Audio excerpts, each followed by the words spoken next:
ये 13 दोष ऐसे हैं जिसके जीवन में होंगे तो उसको कभी शांति, कभी सुख, कभी ऐश्वर्य ये टिकेगा नहीं और दुर्गति निश्चित हो जाएगी।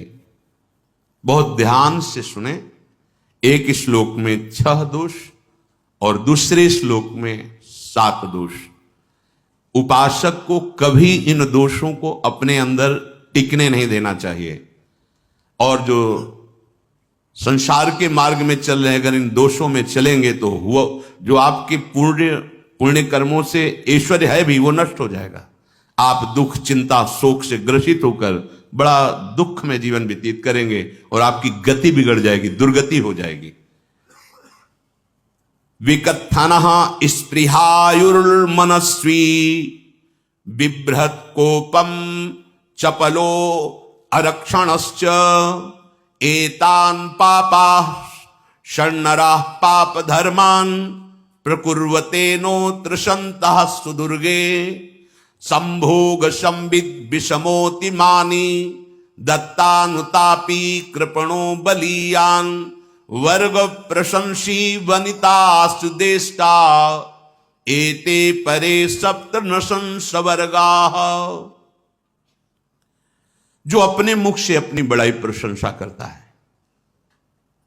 ये 13 लिख लो दिमाग में, डायरी में, क्योंकि ये नोट हो रहा है, आवाज डाली जाएगी, आप बार बार सुन, इनसे बचिए।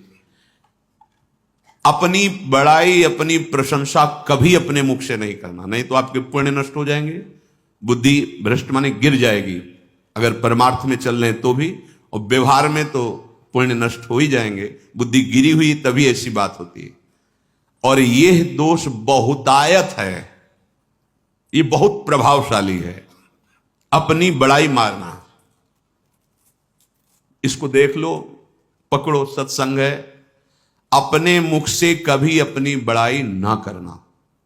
अगर कोई अपने मुख से अपनी बड़ाई करता है तो उसके सुकृत नष्ट हो जाते हैं, बुद्धि भ्रष्ट माने गिर जाती, पतित हो जाती है, फिर निर्णय ठीक नहीं। अगर हमारा सारथी, हमारा ड्राइवर मूढ़ हो तो कहीं भी हमको गिरा देगा, तो वो बुद्धि भ्रष्ट मतलब गिर जाती है, निर्णय करने लायक नहीं रहती। अपनी प्रशंसा अपने मुख से करना। दूसरा, लोलुपता, ये वृत्ति नहीं होनी चाहिए। धर्म से चलेंगे, धर्म के द्वारा जो हमें प्राप्त होगा उसी से हम अपना भरण पोषण करेंगे। आपके बच्चे स्वस्थ होंगे, बुद्धिमान होंगे, परिवार में बहुत सुख और शांति होगी, भले दीपक की तरह जलो, बहुत काल तक रहेगी। लक्ष्मी जी भी आपके घर में बहुत काल, हम ये नहीं कहते कि बहुत नहीं, जितनी है बहुत सुख शांति से चलोगे। अगर लोलुपता करोगे, हिंसा, छल कपट, व्यभिचार, चोरी, ऐसे धन आ जाए, वो आएगा, लेकिन वो हाइलोजन की तरह आएगा, एकदम प्रकाश और फ्यूज, बिल्कुल अंधकार करके जाएगा। देख लेना, तुम्हारे जो सुख के हेतु हैं, तुम्हारा शरीर, तुम्हारे बच्चे, तुम्हारी पत्नी, तुम्हारा परिवार, उसको देख के तुम रात दिन जलोगे बिना आग के। ऐसे उनके आचरण होंगे, ऐसे उनके अंग होंगे, ऐसे उनके दिमाग होंगे, ऐसा उनका व्यवहार होगा। ये लोलुपता अगर उपासक में या किसी में है तो उसको नष्ट कर देती है। सावधान। तीसरा, यदि आपका अपमान होता है तो आपको उसे सहन करना होगा, उससे आपके पाप नष्ट हो जाएंगे। जो तनिक सा भी अपमान होने पर बहुत क्रोध करके दूसरे का अपकार करने लगता है, ये आपका पतन करा देगा, ये आपको फंसा देगा, हृदय जलेगा, अर्थव्यवस्था नष्ट होगी, पूरा परिवार दुखी होगा। जरा सा अपमान की संभावना में आप किसी से भी भिड़ गए, किसी से भी, वो ये प्रवृत्ति आपका पतन कर देगी। उपासक में तो अपमान सहना अमृत है, नीचापमानम सुधा, पर व्यवहार में भी ज्यादा उत्तेजित मत होइएगा।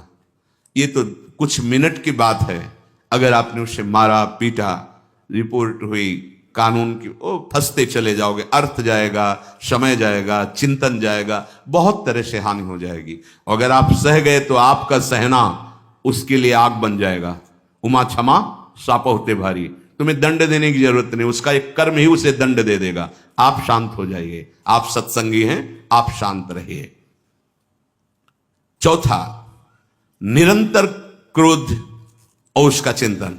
बैठे बैठे बस द्वेषियों का चिंतन ही हो रहा है, अंदर क्रोध का चिंतन और द्वेषियों का चिंतन ही हो रहा है। द्वेष भरी बातें, द्वेष भरे क्रियाएं, उन्हीं का चिंतन करके जलते रहना क्रोध से। उपासक को तो क्रोध करना ही नहीं चाहिए, बहुत शांत। ठीक है, अभ्यास में कभी क्रोध हो सकता है, उसको फिर समन करो, अंदर से प्रायश्चित, जैसा कि अब गलती हुई आगे नहीं करेंगे। और व्यवहार में भी क्रोध को आप पीना सीखें। अगर बार बार आपका क्रोध प्रकट होता ही रहेगा, आपका स्वभाव बिगड़ जाएगा, आपके पुण्य नष्ट हो जाएंगे, आपका जीवन नष्ट हो जाएगा। देने वाला उतना दे देगा, आपको आनंदित रहो, पैसा खर्चा सब, पूरे जीवन का विध्वंस मचा दिया क्रोध ने। कहीं भी आप देखो, किसी से क्रोध करके देखो, फिर देखो तुम्हारा भजन चल रहा है, तुम्हारी वो आनंद वृत्ति है नहीं, जलोगे और वो जलन और गुस्सा दिलाएगी, और वो बैठे बैठे जलो नहीं। ये क्रोध जो है, ये चाहे व्यवहार में हो चाहे परमार्थ में, दोनों की हानि करने वाला है।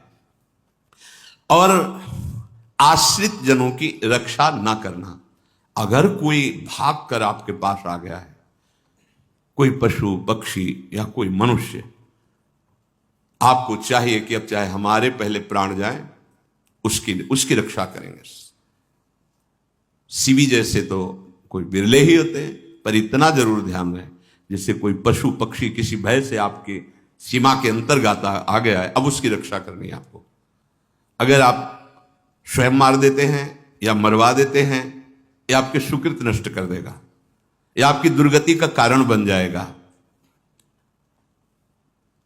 और जो पाप कर्म उत्साहित होकर करते हैं, उपासक को तो बहुत सावधान रहना चाहिए, पर व्यवहार में भी जो नहीं करना चाहिए, अगर वो पाप कर्म आपके द्वारा मन में प्रेरित हो रहे हैं, संकल्प बन रहा है, क्रियाएं हो रही, दुर्गति पक्की, पुण्य नष्ट हो जाएंगे, दुख अशांति बढ़ती चली जाएगी, कभी शांति नहीं प्राप्त कर पाएंगे।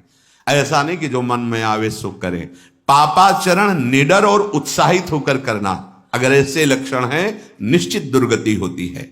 ये 6, अपनी बहुत बड़ाई करने वाला अपने मुख से, लोलुपता, तनिक से अपमान में सहन ना करने वाला, निरंतर क्रोधी और आश्रित जनों की रक्षा न करने वाला, और निडर हर्षित होकर पाप कर्म करने वाला।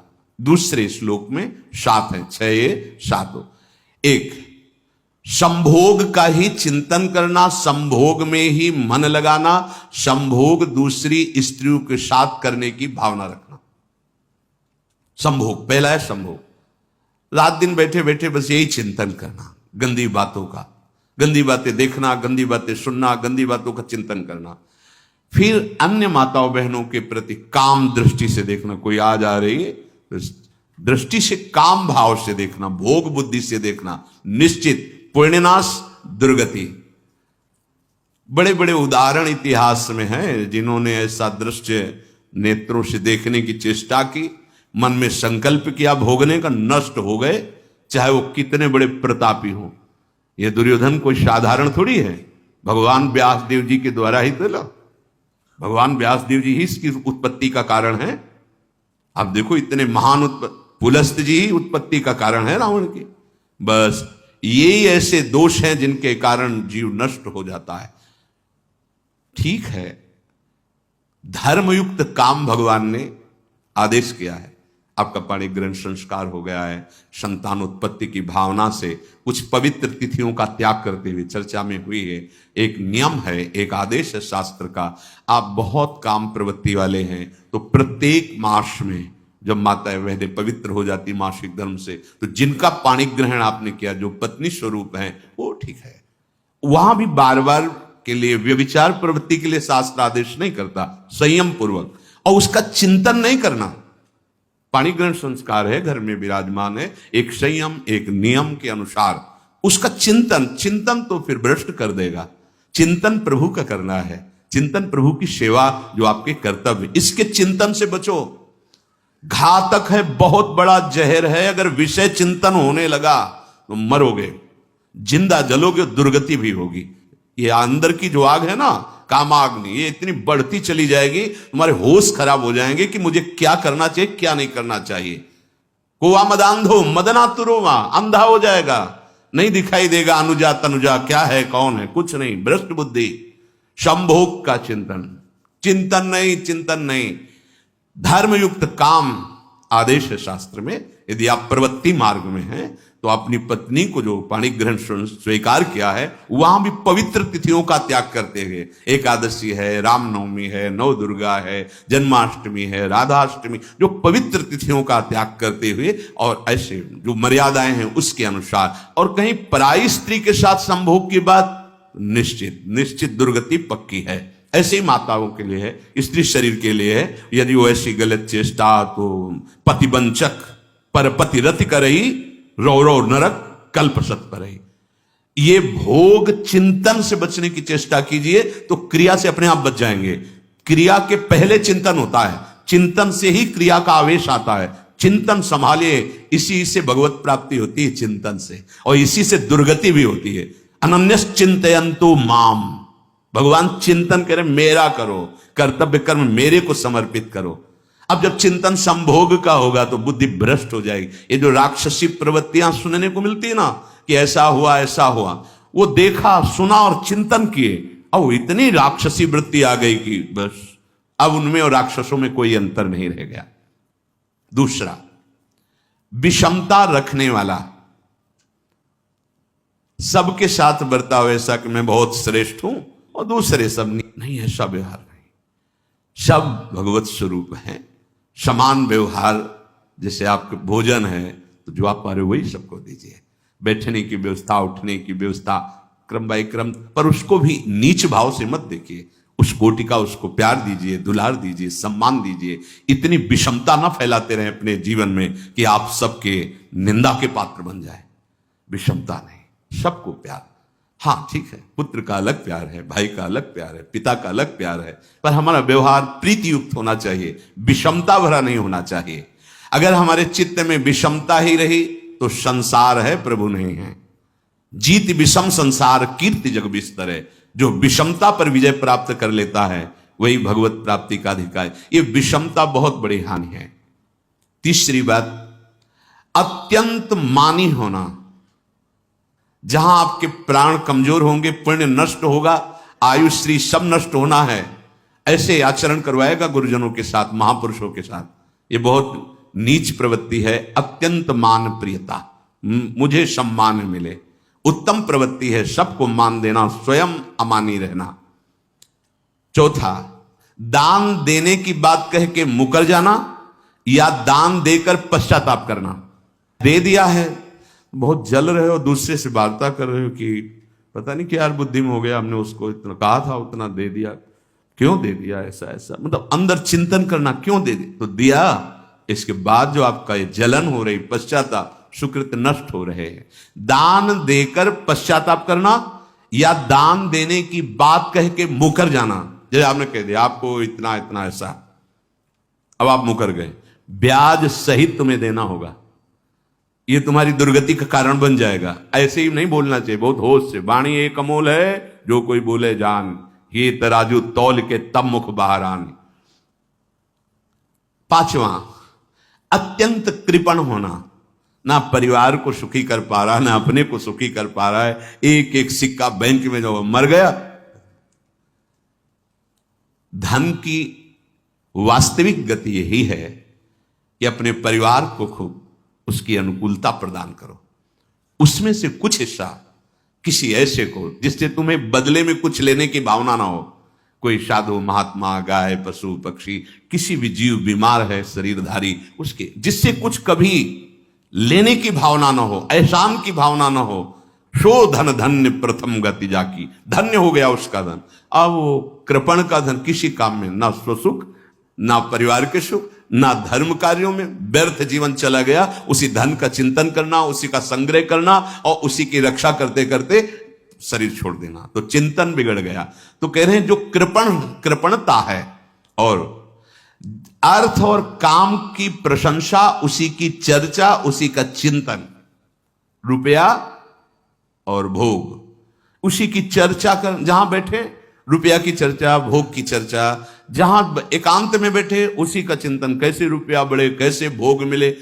और अगर अवसर मिला तो रुपया अधर्म से आवे चाहे धर्म से, उसको इसकी कोई परवाह नहीं। भोग चाहे धर्म से हो चाहे अधर्म से, जिसका अर्थ और काम भोग ही चिंतन है वो धर्म नहीं। जिसका धर्म चिंतन का विषय है तो अर्थ और काम भी ऐसा होगा जो मोक्ष प्रदान करने वाला हो। धर्म, अर्थ, काम, मोक्ष। और जो बालक, स्त्री, पागल, असहाय, जो इनकी रक्षा न करके इनकी हानि करता है, दुर्गति निश्चित है। माना आपकी पत्नी है, उसका स्वभाव बिगड़ा हुआ है, क्रोधी है, कटु वचन बोल, लेकिन आपके ही प्रारब्ध के लिए, माना आपका पति ऐसा स्वभाव वाला, पर आपके ही प्रारब्ध से तो संयोग बना है आकर, अब इसका निर्वाह कर ले जाओ तो पवित्र हो जाओगे दोनों।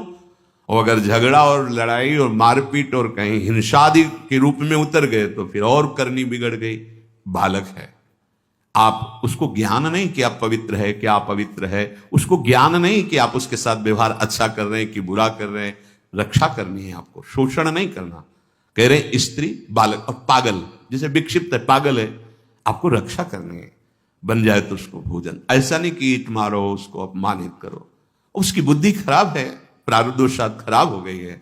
तो शास्त्र आज्ञा करता है स्त्री, बालक, जैसे पागल, विक्षिप्त आदि हैं, असहाय है, असमर्थ है, बूढ़ा है, वो आप सेवा भी करो तो वो गाली दे सकते हैं, उनकी बुद्धि बिगड़ गई, आपको उनको दंड नहीं देना, मारना नहीं है आपको। मान लो आपके बड़े बूढ़े बुजुर्ग जन हैं, आप सेवा भी कर रहे हो तो आपको कटु वचन बोल सकते हैं, आपकी निंदा कर सकते हैं, लेकिन आपको उनके साथ व्यवहार सद करना है। अगर आपने इन दोषों को स्वीकार किया तो निश्चित आपकी दुर्गति होगी, ना इस लोक में आपको शांति मिलेगी ना परलोक में। इसलिए इन दोषों को बार बार सुन करके और हृदय में जांचो कि कहीं है तो नहीं, अगर है तो सत्संग, भजन बल, भगवत प्रार्थना के बल से इन दोषों का त्याग कर दो, जीवन मंगलमय हो जाएगा। शेष चर्चा आगे श्री राधा वल्लभ।